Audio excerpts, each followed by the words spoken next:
Hi guys, welcome to the show. It's your girl Sarah right here on Relax Radio, and I am super excited to be here to share my thoughts, share my opinions with you, because that way I can actually make sure that you're always informed and updated about the very latest that happens, not just here in the United Kingdom, but in fact all over the world as well. All right, so don't forget to be a part of the show. Don't forget to share your thoughts and opinions with me because that would be absolutely amazing. All right, all you need to do is just text me on 078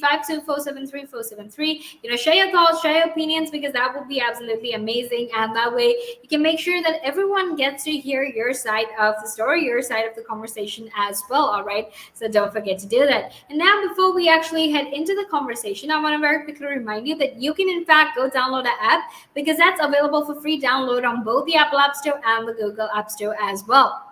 All right. And that way you can actually make sure that you're always informed and updated about the very latest. And also something else you can do is to go like us on our Facebook and follow us on Instagram, Twitter, and TikTok. All right. Because that way you can actually make sure that you're always updated and you're listening to the latest news. You know everything about science, health, technology, entertainment, gossip, finance, whatever it is that you're looking for. You can make sure that you're updated about all of that if you stay tuned to Relax Radio. So go like us on Facebook, follow us on the rest of it, and also don't forget to download our app and don't forget to get in touch with me, contact me, share your thoughts and share your opinions because I would love to hear what you have to say. All right. And now let's actually head back into our show because obviously something we need to talk about is why exactly medical schools need to teach their students about the climate crisis, right? Why exactly do you think they need to teach their kids? Is it important? What kind of effect does climate crisis have on medicine, and why is it such an important thing? All right. Now I know you have all of these questions, but don't worry because I'm here to answer all of that, and I'm here to make sure that you're always updated on all of that. So make sure you stay tuned. All right. And now let's actually head into our conversation because we're going to be talking about why exactly medical schools must teach their students about the climate crisis, about climate change. All right. So make sure to stay tuned and let me know your thoughts and answers. Let me know your thoughts and opinions on this. All right. So to actually discuss the climate crisis, now medical students are actually demanding that their schools include the climate crisis as a core component of their curriculum, right? And this is essentially because there is intensifying climate emergencies all over the world. All right. And this also highlights the corresponding health crisis, right? Because to be quite honest, when you have people who are affected by natural disasters, who are affected by air pollution, who are affected by water pollution, then all of those people will then come to the hospital, right? But also climate change affects a lot of people, right? People from poorer communities, people from developing countries, they're much more affected by climate change than we are. Okay, so that's why it's important to teach the medical students about climate change, about the climate crisis, because in when they're treating these patients, when they're treating people who are ill, they have to take into consideration how there are inequalities, how there's differences, especially when it comes to treating different patients from different backgrounds, different communities, different ethnicities, and different countries, right? Now, that is basically the problem that is there right now. All right. Now, Hannah Chase, who happens to be a final year medical student actually at Oxford, said that this sense of urgency actually hit her when recently she was talking with a fellow student, and that student confessed that they didn't believe in climate change. All right. So the thing is, that's really scary. Imagine going to medical school. Imagine, your parents spending money and sending you to education, sending you to medical school to become a doctor, and you don't believe in the climate crisis, right? And this is the truth. There is a lot of misinformation that exists. There's a lot of misinformation that exists, and there is a lot of fake news as well that is there that prevents these people, it prevents young students from understanding the effect or the impact of climate change on our society as a whole, right?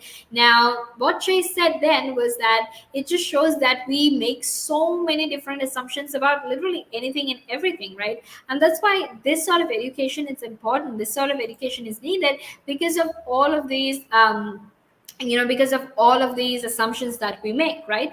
And now presently we've seen these extreme weather events. We've seen heat waves, we've seen wildfires, floods, storms, and droughts, and these are in fact increasing in frequency and intensity. So if anything, that will just show these widening existing health inequalities. Like for example, something that is very recent, something that we can all understand, and something that we all agree is this whole problem of vaccine inequality, right? Because you have richer countries like the United Kingdom, like the United States, that are available to have all of that vaccines, whereas you have poorer countries that aren't necessarily available, or rather they don't necessarily have the capacity or the capability to actually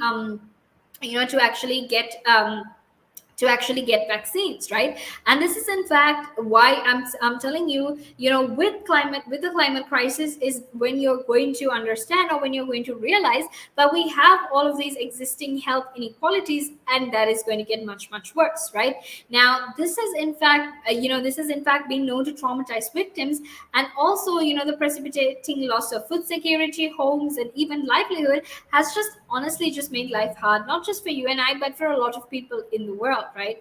Now, climate change and its fossil fuel powered drivers, such as urbanization and intensive agriculture that basically encroach on wildlife habitats, are in fact encouraging pathogens to jump from animals into humans, all right? So basically, that is what the conversation is. Now, make sure you stay tuned because we're going to head into a small break. And after that, we will be back to discuss more of this. But until then, make sure that you stay tuned.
Welcome back to the show. It's your girl Sarah right here on Relax Radio. And I'm super, super excited to be here because, obviously we're having a very interesting and important conversation with regard to everything that is going on, not just in the United Kingdom, but in fact all over the world as well. All right. So before we actually head into this conversation, I want to very quickly remind you that you can in fact be a part of the show. All you need to do is just text me or call me on 078 52473473. Share your thoughts, share your opinions, because I would absolutely love to hear everything that you have to say. All right. Now, something else that you need to keep in mind is that we're basically there on every social media platform. All right. So go like us on Facebook, follow us on Instagram, Twitter, and TikTok, and make sure that you're always informed and updated about everything that we are talking about, right? Because here at Relax Radio, we want to make sure that we give you the very best and the very latest information. We want to make sure that you're always updated and you know about what is happening all over the world. All right. So make sure to share your your thoughts and share your opinions with me. But also don't forget to go like us on Facebook and follow us on Instagram, Twitter, and TikTok, because that way you can actually make sure that you're always informed and updated, and you're always aware of the very latest in terms of science, health, technology, whatever it is that you want to be informed about. You can actually make sure that you're informed about all of that. All right. Now, something else that you need to keep in mind is that our app is also available for download, and that way you can actually make sure that you download the app and you listen into our conversation from anywhere you are in the world at any time of the day. All right. And now let's actually head back into the conversation. But before we talk about why exactly medical schools need to teach children about the climate crisis, I want to very quickly talk about, breast cancer and how aspirin could potentially be the treatment for breast cancer. All right. Now, I want to very quickly tell you that here in the United Kingdom, one of the most commonly found cancers are, in fact, breast cancer. And it's not just something that only women, it's not just something that only women experience, but it is, in fact, something that men experience as well, right? Although it's very rare for men to actually have breast cancer, it doesn't mean that it's impossible, right? Because there are men as well that have gotten diagnosed with breast cancer, right? And because because so many people have been diagnosed with breast cancer and so many people are seeking treatment for it, they've actually found that aspirin could potentially be the way that you could treat certain cancers, right?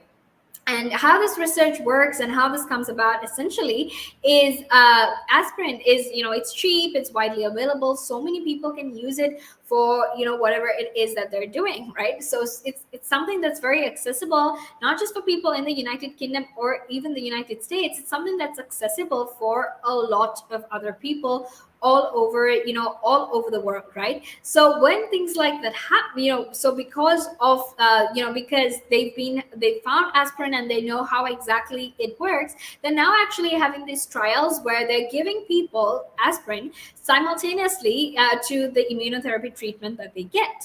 And basically what happens then is that aspirin actually stops or aspirin actually makes these cancerous tumors that you have in your body much more sensitive to immunotherapy. And through that, what basically happens is that it actually helps these cancerous tumors to become more sensitive to immunotherapy, which means that the therapy that they give will actually now work. And this is absolutely positive news for a lot of women out there, especially women who are suffering from breast cancer, especially women who have been told, look, this isn't working for you, so you have to expect the worst. Especially for women like that, this is a lot of positivity. It is a lot of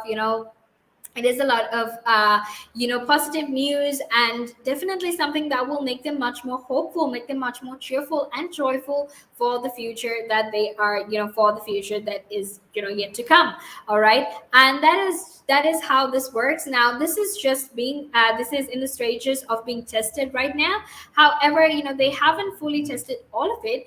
However, what that means is if this actually works out, if this trial actually goes according to plan and whatnot, that will actually help all of these people feel so much better about their condition. Because I can't even begin to fathom how heartbreaking and how terrifying it must be to find out that you have a cancer diagnosis, right? Because cancer is something that is very serious, and more often than not, there is in fact an alarming rate of increase in terms of people who are diagnosed with cancer, right? And it's so heartbreaking, it's so terrifying, and it's so scary to be told, look, what, you have cancer and you need treatment. And the other fact of the matter is cancer treatment is really expensive, right?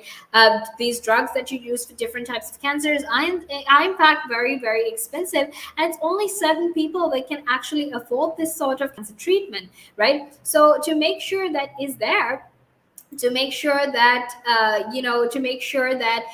these people feel better, to make sure that these people have some positivity in their lives and something to look forward to, this aspirin could definitely be definitely be absolutely amazing for them. All right. And I think this is some amazing news coming through for us for this week, because we've heard so many terrible upsetting news these past few days, right? So that's absolutely amazing, with all of these people now having an additional chance or some extra time to actually be with their friends, be with their family, and make sure that they feel better. All right. And now we're actually going to head into a small break, and after that we will be back to discuss, why exactly Lake District is in peril, and why exactly climate change has a huge impact on all of that. But until then, make sure that you stay tuned, because we're going to head into a small break now, and after that we will be back to discuss all of this. The valuations that you place on an asset are always behind you. It's always in hindsight. It's never in front of you. And that's one of the challenges, right? Because you're always valuing what happened yesterday, and what you need is what's going to happen tomorrow. What am I saving or investing for? Why am I doing it? When will I need the money? And how much money do I need? Yeah. So that's quite important, because when you're looking at your net worth, you